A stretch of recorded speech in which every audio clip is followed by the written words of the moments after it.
Welcome, welcome, everybody, to BEATNIX. Yes. Welcome, welcome, everyone. We got our very live studio audience here, as well as our featured artists from across the interwebs. Good evening, everyone. My name is Nicco Diaz. I am Chief of Staff here, reporting live from the Nuyorican Poets Cafe, legendary space, 50 years. We've been here in the Lower East Side doing our thing. Singing, dancing, poeting, doing all that we do. I am excited to be guest hosting for our executive director, Caridad Lalu, aka La Bruja. Yes. She is getting everything ready for her one-woman show from Puerto Rico tomorrow, which is a fundraiser for the Next 50 Fund, which she'll be doing here tomorrow at 8 o'clock. So it's a lot of exciting things happening. We got the parade coming up, and also the spirit of the hour, the occasion why we're here. It is Pride Month, LGBTQ Pride Month here in New York City. Yes. So we have an amazing lineup of featured artists here to share their work with the world. So many poets that La Bruja was very intentional about curating and inviting to take up space. And so really want to just dive right in and get things going. First off, we have Emanuel Xavier, who is a Nuyorican trailblazer, one of the first out gay poets here in the Nuyorican Poets Cafe history.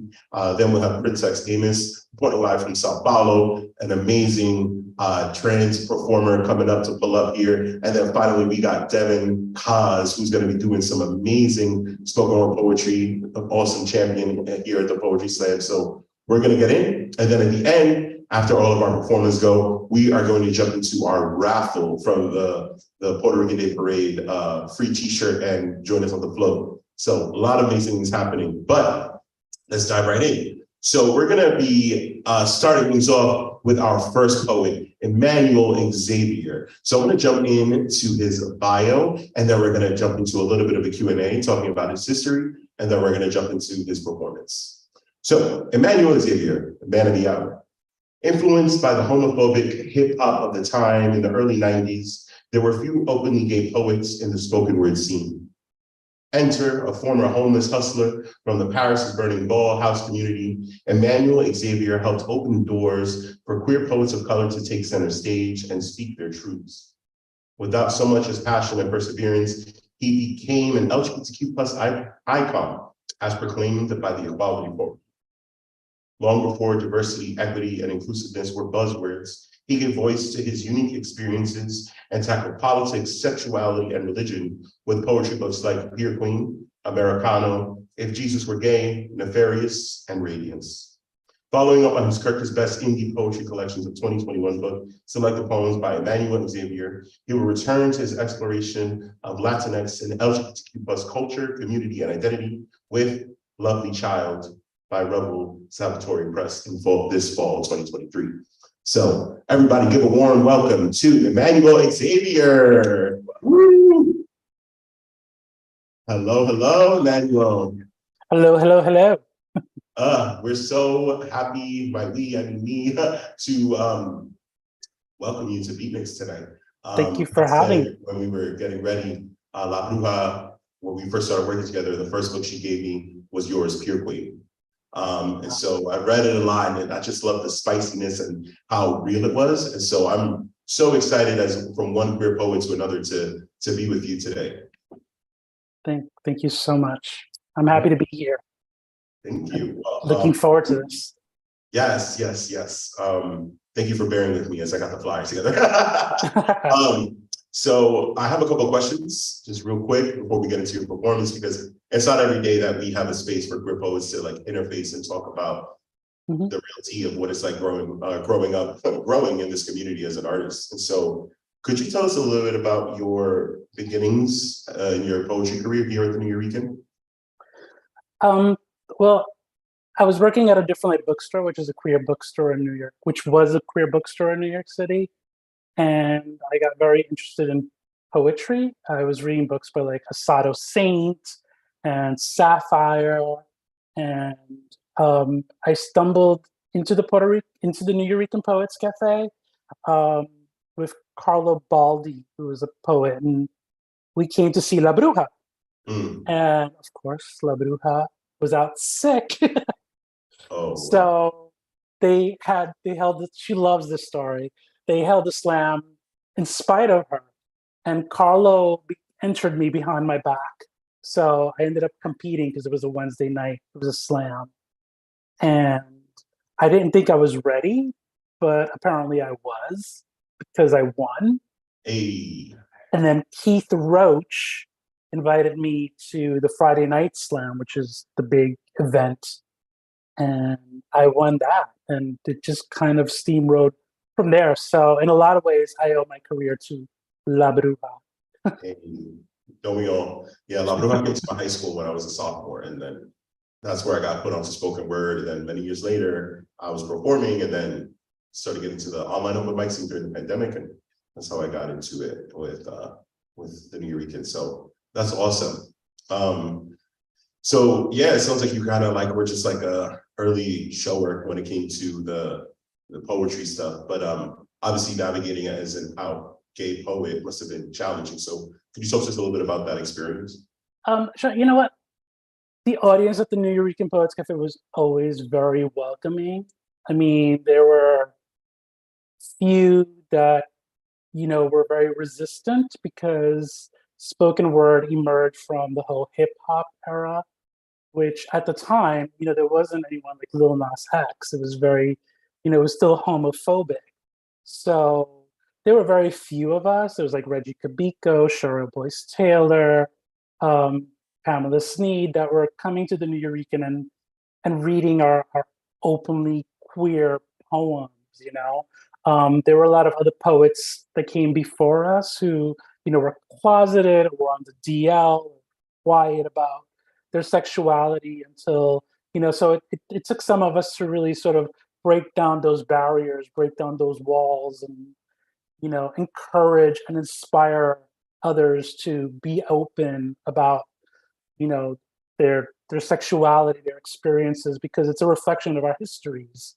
And, at the end of the day, our message was universal, just like everyone else's, because it's all about, love and politics and, challenging, societal norms.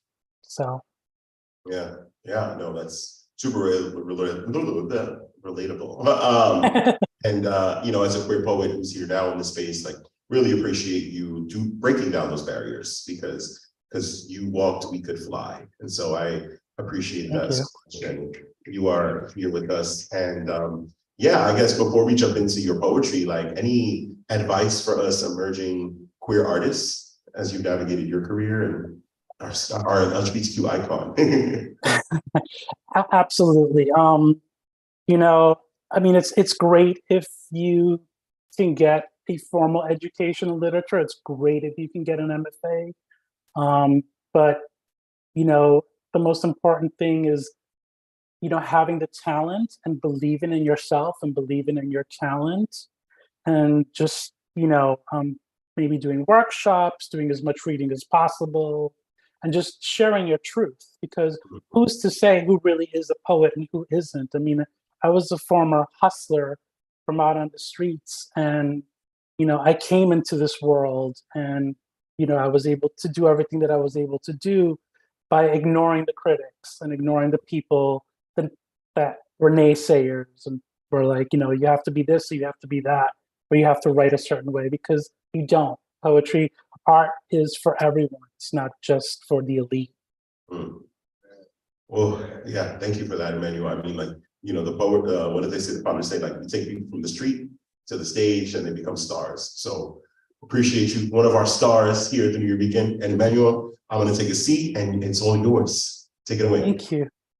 I'm going to kick it off with a poem that was featured in Selected Poems. And I'm going to share my screen. Hopefully this works. All right. And this first poem is called Pulse. We will keep on smiling from the dance floor, and we will keep on smiling from the bar, and we will keep on loving without limits. And when we do, we promise you, we will not do it in fear from fates which hate us, or concealed from spouses only wed for appearances, while living in denial. Yes, you may think it's a sin, but we promise whatever God you pray to, his or her or their only mistake is not those who find ecstasy in the music, truth in their gender, or love in one another, but those who slaughter, silent screams, regardless of language, especially those who murder by the dozens and attempt to harm even more. You claimed not to have a problem with Black people, yet you left us all, brown like you, strange fruit scattered on the dance floor. We will keep on smiling, and we will do it the same way all of God's children do, even as they keep trying to take away our rights or sending us back to other countries. This is our America too.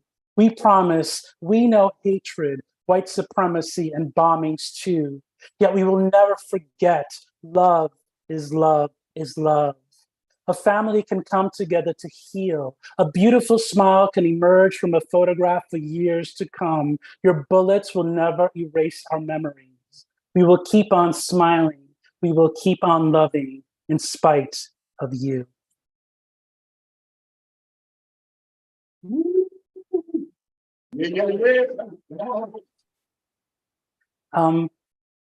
This next poem is a new poem from this forthcoming collection titled Lovely Child.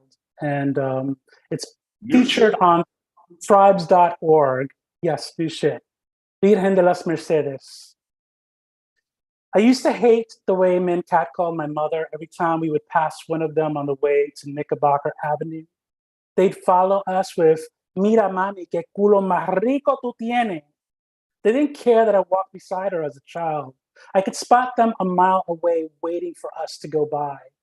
I blamed her for being sexy and wearing tight clothing. Why couldn't she be like my friends' moms, respectable, decent, conservative, ugly?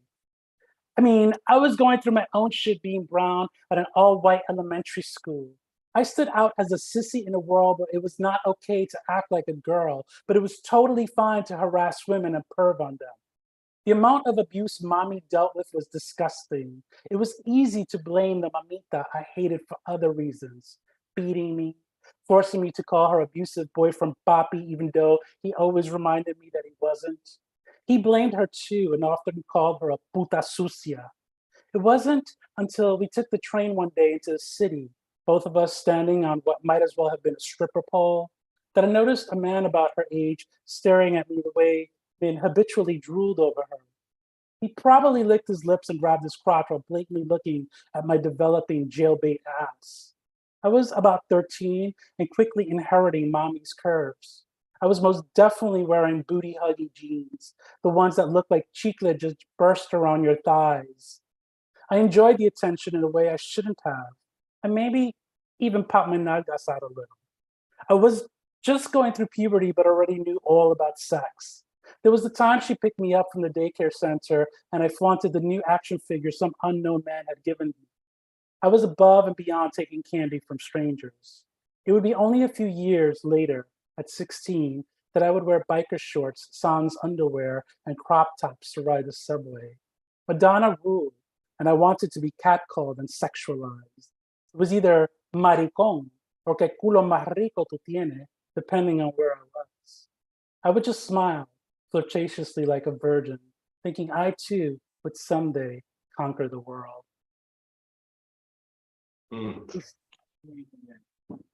This is also a new poem. Huh? That was amazing.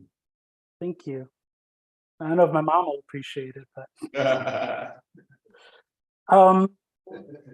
this is another new poem. It's titled Après le feu. I hope I said that right. It means after the fire in French. I am safe in our home with my husband, living the life, all new appliances. There's that clip from Paris is Burning when Venus extravaganza equates prostitution to what women in the suburbs do to get a washer and dryer. I was not trans like her or Angie, but we did what we had to do to make our coins. I get to still be here today, too old to hustle, shoplift, or risk getting killed. The only mopping I do these days is occasionally on the kitchen floor. In those days, everyone was afraid of dying of AIDS or simply dying. We belonged to houses because most of us were homeless. Our fathers abandoned us because they already had families, and our mothers cast us out as demons or something similar. We all had stories, many forgotten. Our parents were never wrong.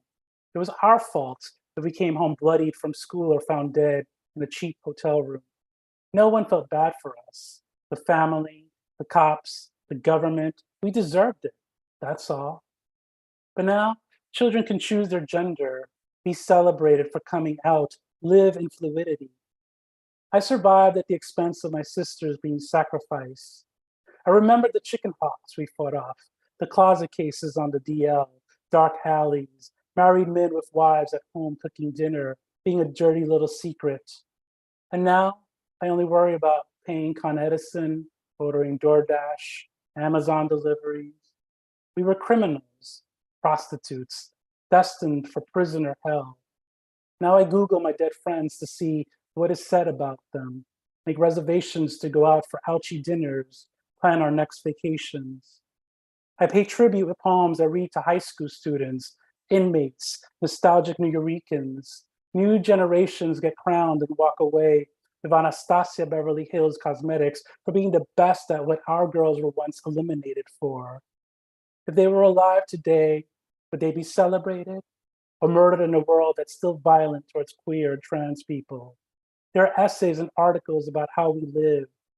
I tell my spouse stories as we dine somewhere safe and welcoming. I sleep like the child I never really got to be, dream for all our angels who never had this moment. Wow. And this is, thank you. And this is another new poem. I read it for the first time recently at the Publishing Triangle Awards, and it was received well. So I'm excited about it. It's called Latinx's. Latinx is something between Latino and Latina, reclaiming how we are defined hombres sitting in front of lit mirrors with a table full of cosmetics and mujeres with skin fades and ace bandaged down breasts. Something like drag queens a la escuelita and butches a café con leche, like a cool tío that teaches you how to death drop and titi with a mustache. Something like your primo that mysteriously disappeared from the family and is never spoken about. Somewhere between when did you come into this country and brown babies in hospital delivery rooms, growing up in a country where we are told to go back to wherever we came from. Somewhere between being oppressed by whitewashed politicians that come from families that look like us and our bodies outlined with white chalk on sidewalks when we are killed. Check boxes without nuance. Something between J-Lo and Jenny from the Block, Rita Hayworth and Rita Moreno, migrating across rivers and spending all your money on airfare. Something between Vaporub and Brujeria, appreciating art by Goya, and Trump loving Goya products from Spain. Taco Tuesdays and the waitstaff and cooks at Italian restaurants, children in cages and kids bused to schools where they are called spics, teens turning to gangs for brotherhood, sisterhood, and in the hood, maricones getting gay bashed. Alcoholism and Corona, tequila, margaritas, mezcal, somewhere between a quinceañera and a sweet 16, celebrating Cinco de Mayo and clutching your purse as brown boys walk by.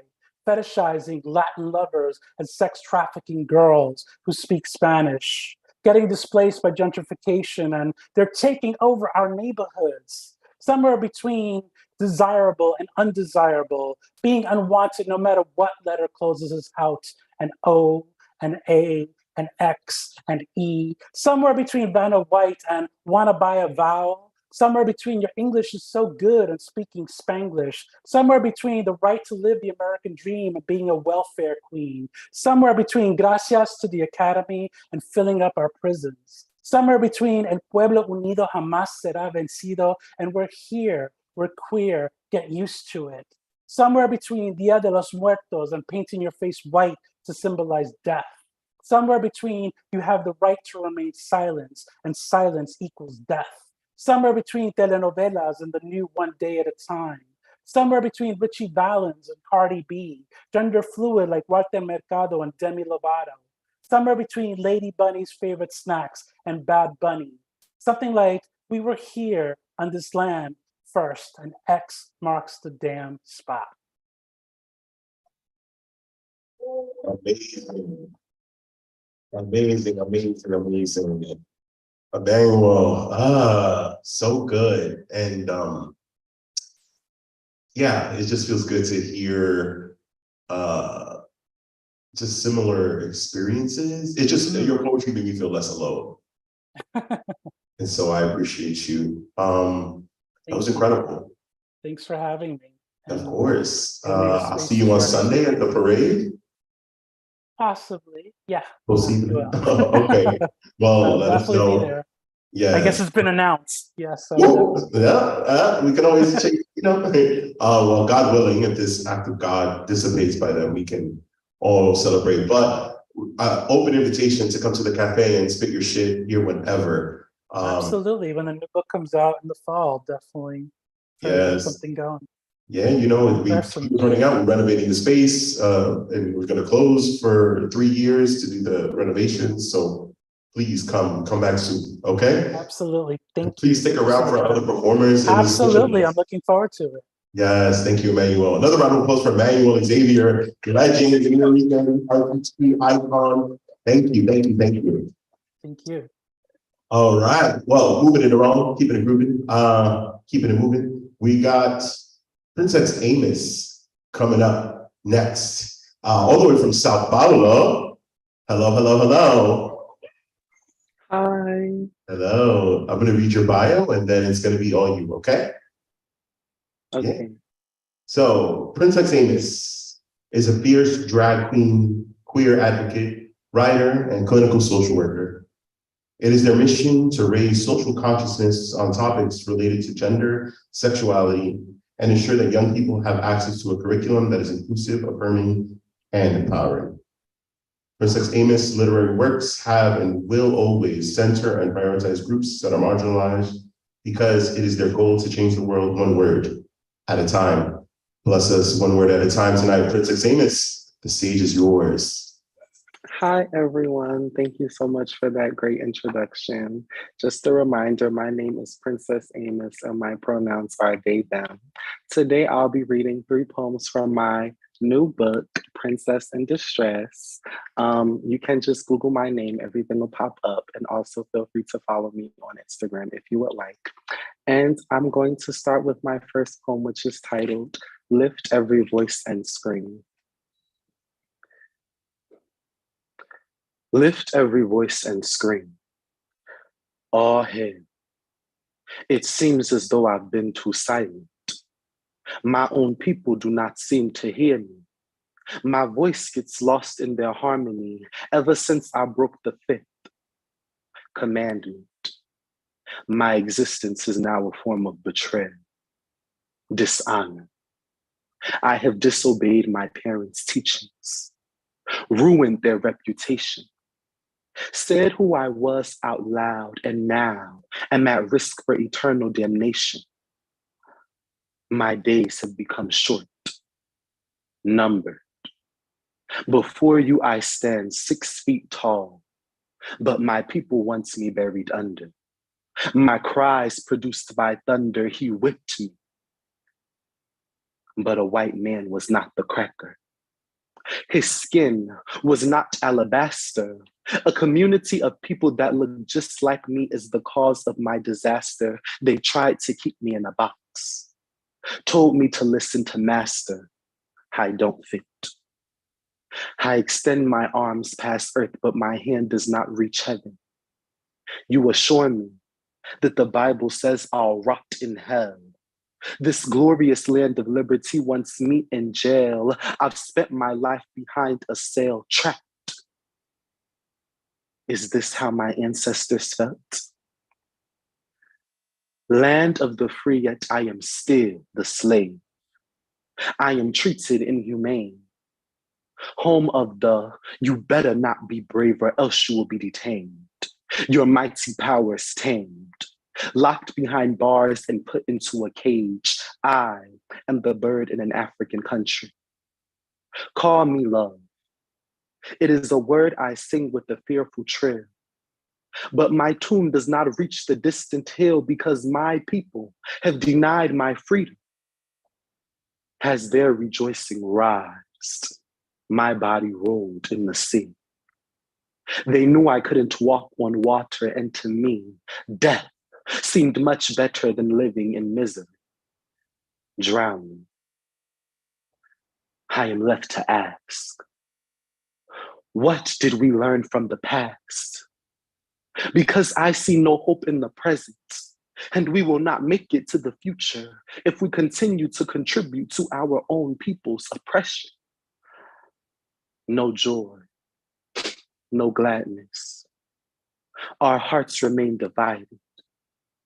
I will continue to shout freedom of a race benighted. Long live our people whose lives had to end by your interpretation of God's command. By your interpretation of God's command. Thank you. Thank you. So that poem, just to go over the two references, I am Liberian and I'm also American. And that poem combines the Liberian national anthem with the Black national anthem in order to tell my story from both sides of my culture. Now, the next poem that I'm going to be reading from my book, Princess in Distress, is titled Princess in Distress. So it's the title poem of my book. I hope you like it. As a child, I received my lullabies from Disney. And at night, I dreamed to be a part of a whole new world where Aladdin was singing. Me. From the age of 3, being told that I could become anything. Then growing up to realize that everything had a limit for people like me. Naive in my innocence, while being ignorant to the realities of society, but aware of the fiction and fairy tales, I declared myself a princess. Without knowing that was wrong, you see, I always wanted to be a princess. But the only parts of their stories I related to was the distress, because in my life, there was no pots of gold associated with the colors of the rainbow. So I'm going to need people to stop telling that lie. Like Mulan, I could not thrive in a world where I had to hide my heart. Every day I played a part.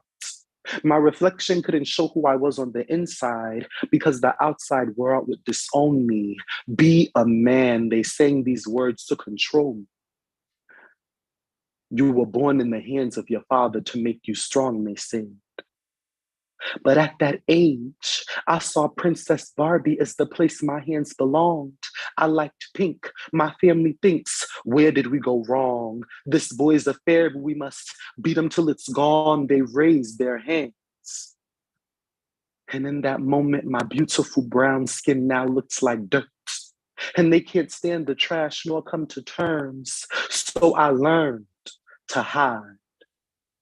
Like Hannah Montana, I hid my life, but now it's time to take the climb. I, transgender,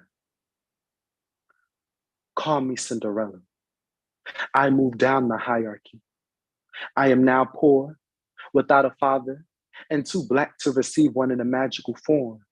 Bippity boppity boop, all I want. There is no fairy godparent to save me. Just fairly odd parents that won't let me be. Like Ariel, my parents wanted me to conform. But my outsides were in a desperate need to transform so I could swim away from the life I was assigned and walk into my true state of mind. You see, disguises don't save lives. They end them. You are not protecting someone by telling them to change who they are. Conceal, don't feel, don't let them know is the worst advice you could ever give to a child that is different.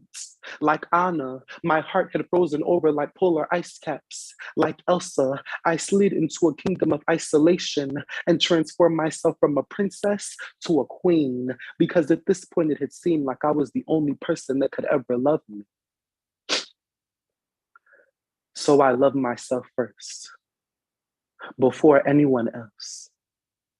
I tell myself the things I need to hear. I no longer live in fear of rejection because a true princess will always be filled with self-acceptance. I've learned to disregard societal norms. So what if they see me as Dungeons and Dragons? I've learned to breathe fire, and now I use words as my weapons. I declare that I will survive, not like Cinderella or Snow White. I will no longer sit and sulk in a dark, decrepit tower, waiting for you to come rescue me. Because as you can see, I have all the power inside of me to slay all of my enemies and rescue myself. I will create my own happily ever after, break a generational curse to ensure that no one after me ever has to live in disaster, because in my kingdom, when someone is brave enough to tell us who they are, we accept them. I accept you. Thank you. Amazing. Thank you. Thank you. And my final poem that I'll be sharing today is actually called Intro. It was intended to be the intro to my book, but I changed my mind and decided to still keep the title Intro. And I think it's very fitting for the month of June.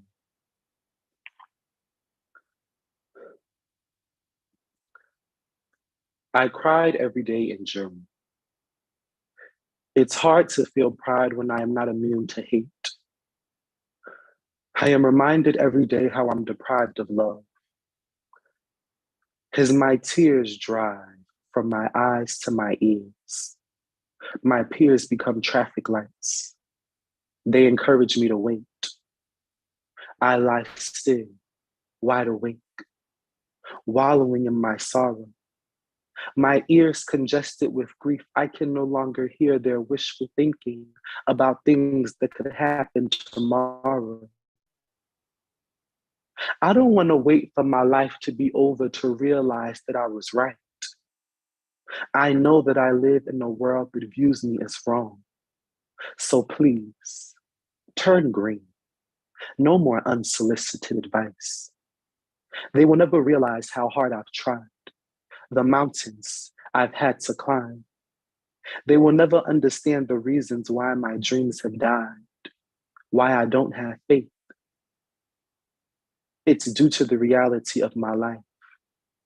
It has killed all my dreams. Call me pessimistic, because I currently do not believe in a happy ending. Thank you so much for your time.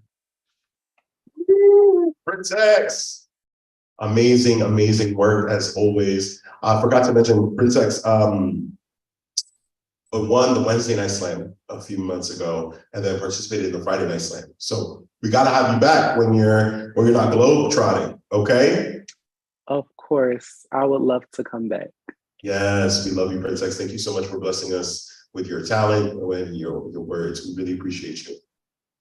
Thank you. Awesome. And closing us out, we have a familiar face here at the cafe. Won the Wednesday, the Monday, the Friday. You just won last Friday, is that right? Yes. No big deal. The Home Depot lesbian herself. Devin Koz. Welcome. So yes, so Devin was supposed to be here live at the cafe, but the world decided to apocalypse today, and I was like, "You stay home, be safe." I was here already, so that's why I'm here. How you doing, Devin? I'm doing great. This is awesome. Thank you. It is awesome. I'm so happy that we can have you featured today, and I'm gonna do your bio real quick. It's real short because you're like, I've never done this before, but it's to the point. Devin Koz is a spoken word poet sharing truth throughout New York City and beyond. I've seen new success. She has seen new success by winning slams here, the Nuyorican and elsewhere, and performing and featuring at numerous open mics. This one included. Devin, the floor is yours. Thank you, thank you, thank you. I just want to say the last two poets, it's been an absolute honor to listen to you. And also I was at the slam that Princess won, and it was incredible, and it was incredible now too. So thank you. Amazing. The first poem I'm doing, I wrote it when I first came out, and it brings me a lot of bravery in moments when I don't think I have it. So, to the tie in my brother's closet that I learned how to tie before he did. I will never feel as smooth as how you felt.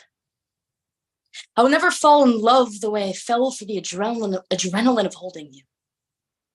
Slippery between my fingers and wrong, and that is still how I belong in this world. I didn't know what to say. When wrapping you around my throat felt less like killing myself and more like I wanted to stay, I remember I had to say my name in the mirror. Fog it with hot breath and wipe it clearer, steer my head from left to right, afraid of getting near my face, chin tipped up as I twisted its fate, laying down on my chest like a clean slate, fingers shaking, breath not quite making it, slipping up and thinking, maybe my gender isn't faking this. The garage door opens, and my heart breaks. Because my home has to let the others in, and I think I don't like girls, I must just like looking like a gentleman, but nothing felt gentle about taking that lion and stuffing it in the closet where the tie is. I go downstairs with my family for dinner. I see my reflection in the silverware, suddenly too aware that the napkin tucked into my shirt looks like a pocket square or maybe a traitor. And I come to when my dad asks to pass the potatoes. How the fuck do I pass the potatoes when I am drowning in my own skin, Dad? And the beacon for hope is up in that room, but I'm not supposed to know that. Dad, did you know that to mash these potatoes, you had to peel the skin back? And that once it's removed, you cannot put it back on. You say, I'll just get the bowl myself. I say, I'm leaving. You say, aren't you hungry? I say, no, Dad, I am starving. You say, I love you. I say, I love me too, Dad. I like to think back to that day. In moments now when my hands still shake, encased in a suit and neck laced like a cape as I walk through the subway, I know that my face has a tattoo of brave. But at the end of the day, it is just a wash away. It isn't permanent. But I reapply it every morning for every tie in my closet that helped me with mourning, that moment of freedom lost as a child. And with wild courage, I learned to nourish without food. And that confusion can be an opportunity, and that my fingers tie ties tenderly and they can peel the skin back, mash up the insides, and somehow taste better, go down smoother as it slips down my throat like a necktie. Thank you. My second poem is my nickname from Nicco. It's called Home Depot.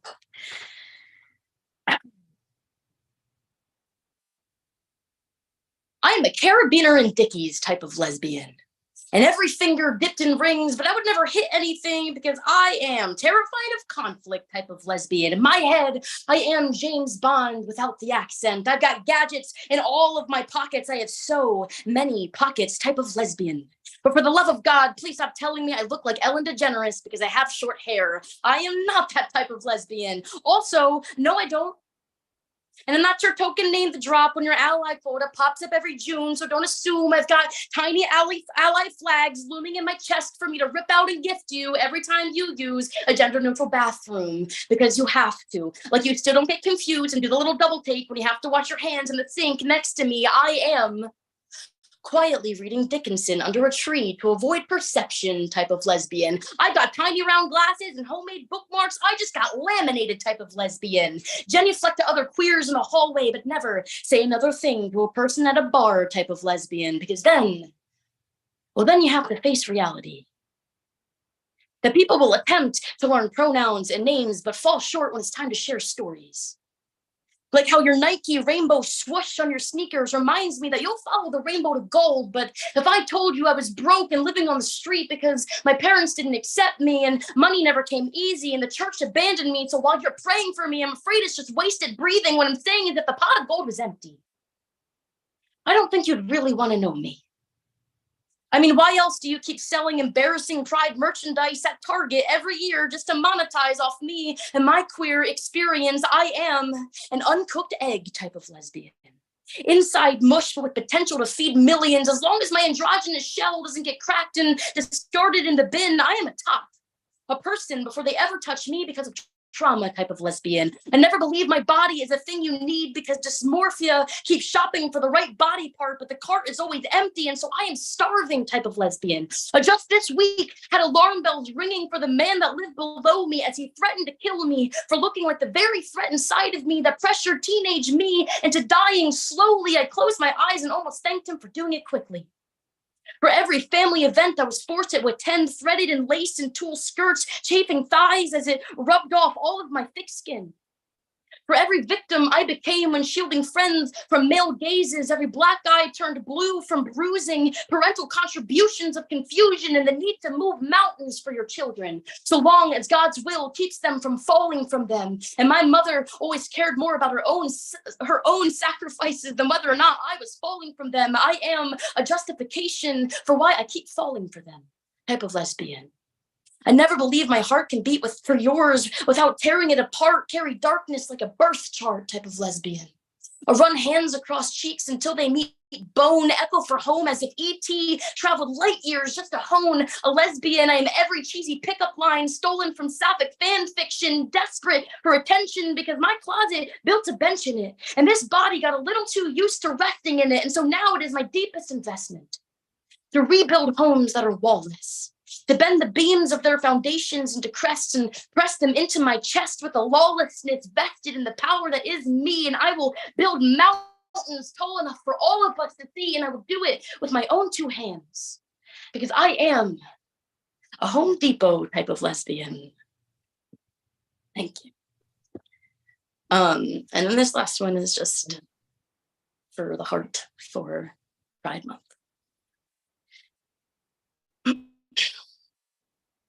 In our own private universe, I am not just a boat in the water. I'm a yacht.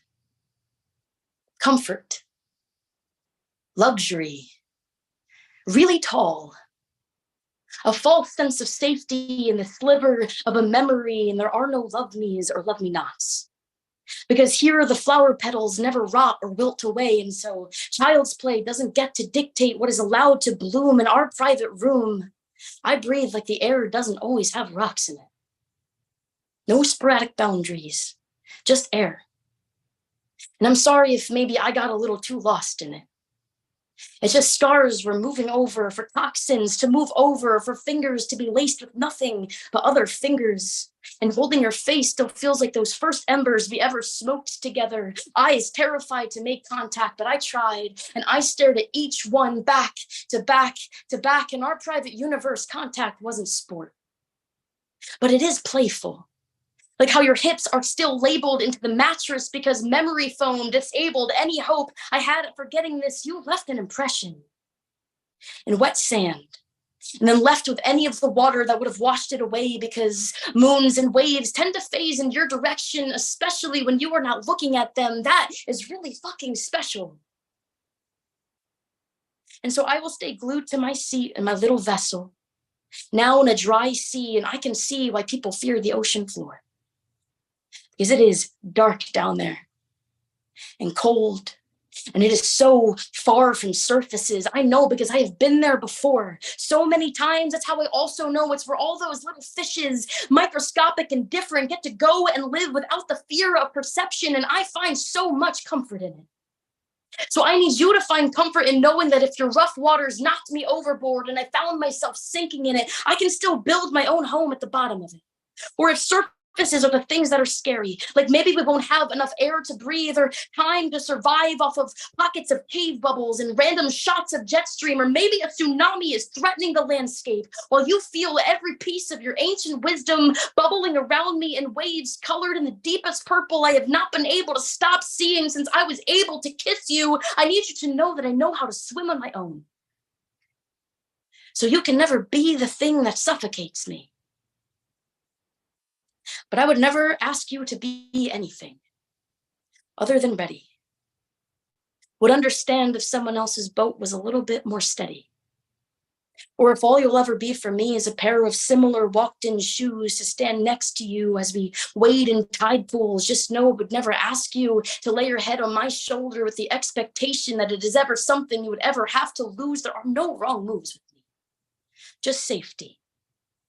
But you asked me what I wanted, and I never got to say just you, because I was afraid that our private universe would fade. And I would stop being a soundboard for wild thoughts and groundbreaking stupidities, and coffee would go back to just being coffee. And so maybe you'll never hear this. And it is definitely a bit selfish. But I just needed the universe to document that I want nothing more than to be a boat in your water while your joy becomes my joy. But that also in those same waters, I can be a fucking yacht. Thank you.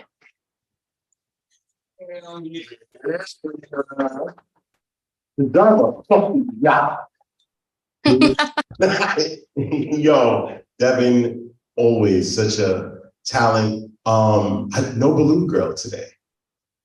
No, I didn't bring Balloon Girl. No, it's just one of my favorites, but no worries. You got a lot. Devin, thank you so much for blessing today's event with your voice, as always. And I'm sure I will see you very, very soon. Okay? Yes. Thank you. Everybody, if you could come off mute or say it in the chat, huge round of applause to all of our performers, our fierce fucking poets, proud, doing it up, telling their stories, sharing their truths during Pride Month. This kind of shit is so important now more than ever. I think with the draconian things happening across the country, trying to, make trans lives not matter by just not respecting pronouns, by creating legislation against drag queens, just the violence, just the conservatism, the banning of books, it's all bullshit. And so for us to be here and talk our shit and be loud and proud is so important. And so I thank all of you, our poets here, Emanuel, Princex, Devin, thank you so much for joining us, for La Bruja, for entrusting me with your show, and for curating such an amazing and thoughtful lineup is just incredible. So I feel blessed. Reporting live from the Nuyorican. Thank you all. Thank you for everybody who's watching on the interwebs now and in the future. Really thankful for y'all. All right, so the next thing we're going to do to wrap up is we're going to do our raffle drawing for the Puerto Rican Day Parade t-shirt and float contingent thing. So I'm going to go on IG Live as well. Okay. I figure this out. Of course, tech problems. This is my first time going on live, so bear with me. But we're going to do the raffle drawing. Let's do this. All right, checking the connection. As you can see, we're now live. Live from the Nuyorican.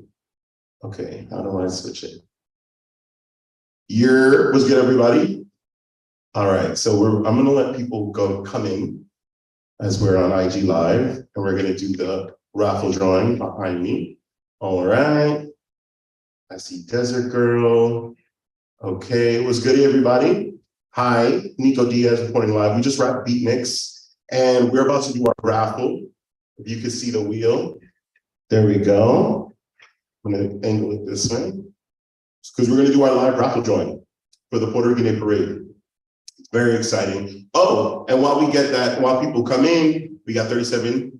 What's good, everybody? Reporting live, Nicco Diaz. I'm gonna show you guys the shirt. They came today. So, excited. Well, it looks gorgeous, guys. It looks amazing. So we're about to do this live raffle drawing. We closed today. We had over, how many? We had over 50 people submit their names to the raffle. So there was a lot of love that we got. We're really appreciative for everybody. We're really excited. There's been a lot of work putting this together. And so we're really excited to have over 75 people joining us this weekend. So really awesome. All right. So without further ado, let's spin that wheel.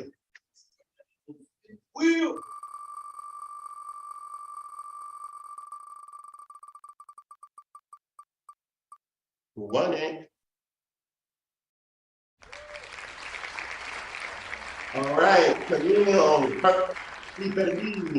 Camille, congratulations. You won 2 tickets to join us for this weekend and 2 t-shirts out of the presses.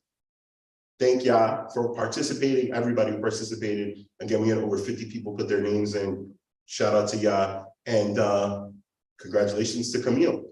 So with that said, we're gonna shut it down. Ron, thank you, everybody for coming to BEATniks, and everybody on IG Live, thank you for pulling up, and we'll do this again soon. Bye.